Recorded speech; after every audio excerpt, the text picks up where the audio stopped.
अस्सलाम वालेकुम वरहमतुल्लाहि वबरकातुहू। कौन अच्छा है और कौन बुरा, न जाने कौन लोग इसका फ़ैसला कर लेते हैं। जिन बातों का इल्म सिर्फ़ अल्लाह को है, ये लोग कैसे उन बातों को जानने का हक़ रखते हैं। किसी भी शख्स की हकीकत तुम कभी भी नहीं जान सकते।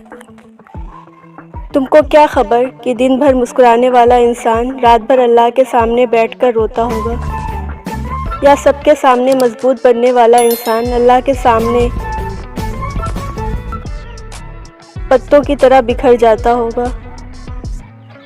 तभी अल्लाह ने कुरान मजीद में इरशाद फरमाया है, रोज़े महशर कोई किसी का बोझ नहीं उठाएगा। तो फिर क्यों तुम अपने अमाल पर गौर व फिक्र करने के बजाय दूसरों के दामन पर लगे दाग ढूंढने में मसरूफ़ हो। ध्यान रखना कहीं ऐसा ना हो जाए कि वो इबादत जिन पर तुम नाज करते हो रोज़े महशर इसलिए ज़ाया हो जाए कि तुमने अल्लाह के बंदे का दिल दुखाया हो।